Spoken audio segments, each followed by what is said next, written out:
বিস্কুটগুলো কত সুন্দর হয়েছে দেখুন। একটা ভেঙে দেখাই, দেখুন কতটা ভিতর থেকে খাস্তা হয়েছে। নমস্কার, আমি সীমা কিচেন উইথ ভিলেজ চ্যানেলে আপনাদের স্বাগত। আজকে আমি আপনাদেরকে একটা বিস্কুট তৈরি করে দেখাবো। আর এই বিস্কুটটা কিন্তু খুব সহজেই বাড়িতে খুব কম উপকরণেই তৈরি করে নেওয়া যায়। আর এরকম বিস্কুট কিন্তু বাড়িতে তৈরি করে নিলে আর দোকান থেকে কিনে খেতে হবে না। তো চলুন বিস্কুটটা তৈরি করে নেওয়া যায়। এরকম একটা পাত্র নিয়ে নেব, এরকম একটা বাটির মাপ করে আমি সব কিছু নিয়ে নেব। এই বাটির 2 বাটি নিয়ে নেব আটা। আমি 2 বাটি আটা দিয়ে দিলাম। আর ওই একই বাটিতে নিয়ে নেব সুজি। 2 বাটি আটার জন্য কিন্তু এই বাটির 1 বাটি সুজিটা নিয়ে নেব। এই যে ওই 1 বাটির থেকে অল্প একটু কম আছে, তো আমি এই সুজিটা দিয়ে দেব। ওই একই বাটির মাপ করে আমি চিনি নিয়ে নেব। আর চিনিটা কিন্তু আমি আগে থেকে গুঁড়িয়ে নিয়েছি। আর মিষ্টিটা অবশ্যই যে যেরকম খাবেন সেরকম দেবেন। তো এই বিস্কুটটা কিন্তু খুব বেশি মিষ্টি হলে ভালো লাগে না, তো চিনিটা তাই অল্পই দিচ্ছি। আর দিয়ে দিচ্ছি সাদা তিল, স্বাদের জন্য অল্প একটু নুন দিয়ে দিচ্ছি। এরপরে দিয়ে দেব 2 চামচ ঘি।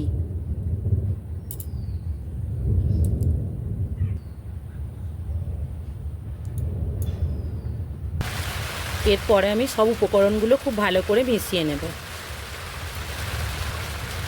আপনারা ঘিয়ের পরিবর্তে সাদা তেলও ব্যবহার করতে পারেন, তবে ঘি দিলে কিন্তু বিস্কুটটা খেতে আরও ভালো হয়। সব কিছু খুব ভালো করে মিশিয়ে নিয়েছি। এবার আমি অল্প অল্প করে জল দিয়ে মেখে নেব।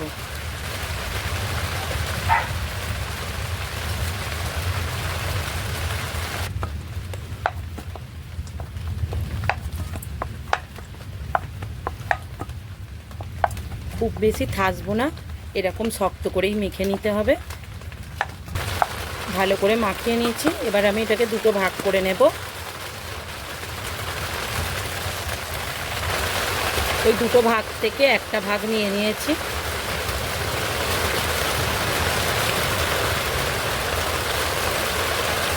এটা এইভাবে একটু রোল করে নেব। এরপর আমি একটা ছুরির সাহায্যে এগুলো কেটে নেব।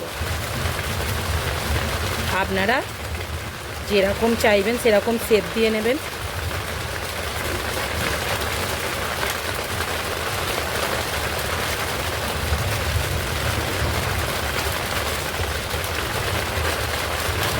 আমি এরকম শেপ করে নিচ্ছি।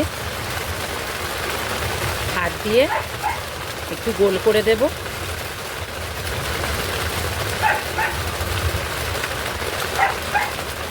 যে হাত দিয়ে এইভাবে একটু গোল করে নেব সবগুলো।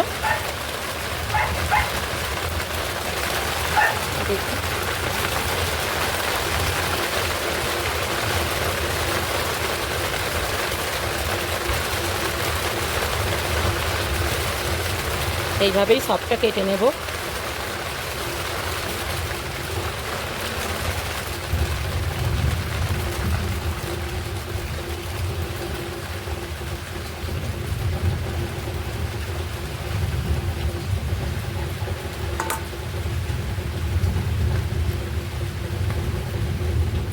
কাটার পরে হাত দিয়ে এইভাবে আরেকটু গোল করে নেব।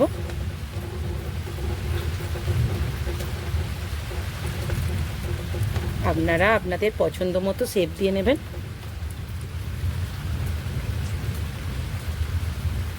প্রচুর বৃষ্টি হচ্ছে বাইরে।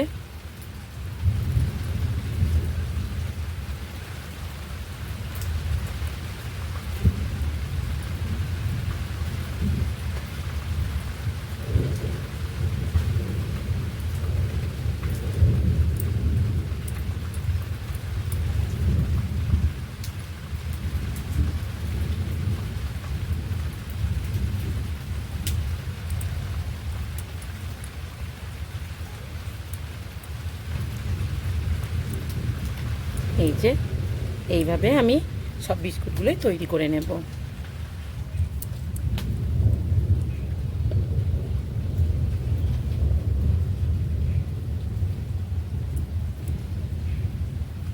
এবারে আমি উনুনটা ধরিয়ে নেব। উনুনটা ধরিয়ে নিয়েছি, এরপর কড়াইটা বসিয়ে দেব। কড়াইতে এবার সাদা তেল দিয়ে দেব।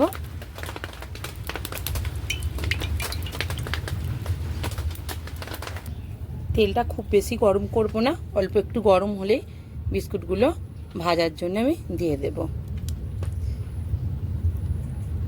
এই যে হালকা বুদবুদ আসছে, এরকমই তেলটা গরম রাখতে হবে। এবার আমি বিস্কুটগুলো একটা একটা করে দিয়ে দেব।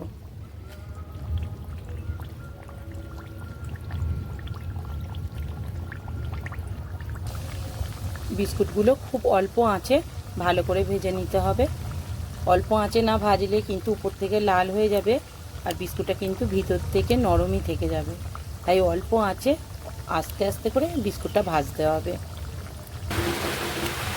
বিস্কুটটা এবার হালকা হাতে আস্তে আস্তে উল্টে দেব।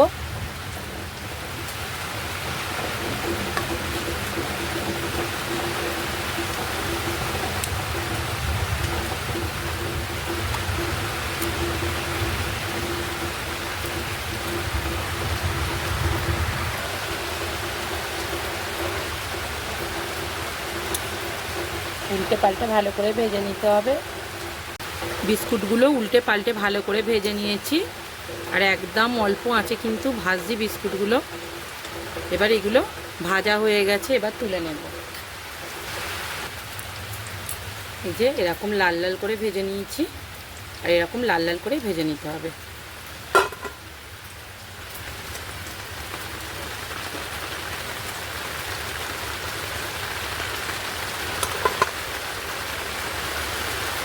কত সুন্দর বিস্কুটগুলো খালি দেখতে হয়েছে দেখুন।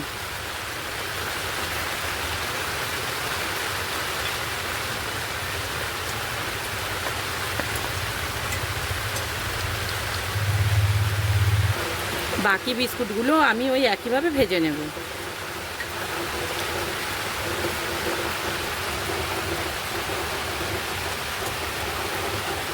দেখুন বিস্কুটগুলো সব তৈরি করে নিয়েছি। আপনাদেরকে একটা ভেঙে দেখাই কতটা ভিতর থেকে খাস্তা হয়েছে দেখুন, আর আওয়াজটা শুনুন। আর এই বিস্কুটগুলো কিন্তু বেশ কয়েকদিন ধরে স্টোর করে রাখা যাবে। দেখলেন কত সহজেই বাড়িতে আমি বিস্কুটটা তৈরি করে নিলাম।